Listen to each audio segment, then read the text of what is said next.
Mud has bogged down many a horse, buggy, and human.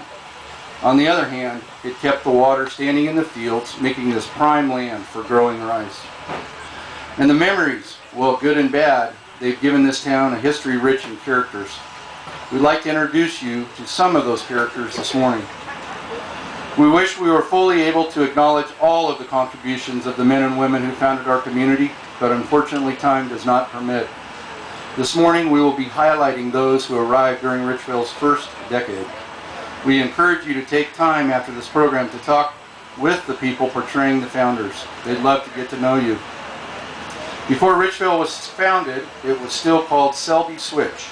Hardy pioneers passed through the area. In fact, here's one of our earliest settlers, John Henry McKnight. John Henry McKnight arrived in Butte County in the spring of 1877. In 1888, he married Alice Jackson, a native of Butte City. They were ranchers and farmers who had one daughter, who in turn gave them one granddaughter, who eventually gave them 6 great-grandchildren. His name is John. I just love this quote. Listen to it. Either by design or sheer ignorance of what the adobe land could produce. Now, does that give you a vast latitude of what you're going to think about this thing?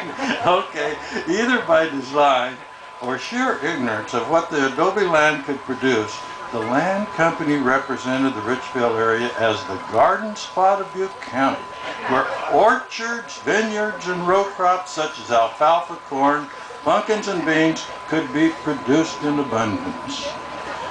Many of these farmers purchased the land and went back to the Midwest to close down operations and moved to Richvale. Here again, the railroad played a vital part by providing immigrant trains to carry the people, horses, cattle, and farm equipment to their new home. These farmers hadn't stayed here very long until they realized that this clay adobe soil would not grow all the things that they were told it would grow.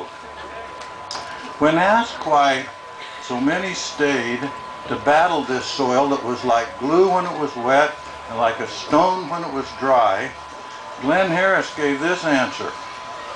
Most of us spent every dollar we had to get started here, and we simply didn't have anything left that would pay for a move. Honest man. Purchased lots 962, 963, and 964 in the Richvale Colony No. 5 for the price of 5,742 gold coin of the United States of America. The Carlson family moved to Richvale in 1914. Their first home in the new town was an adobe sod house, just like in Nebraska. My name is Mike Carlson. I'm the great-great-grandson of T.A. Carlson. I grew up here, and my family still lives here.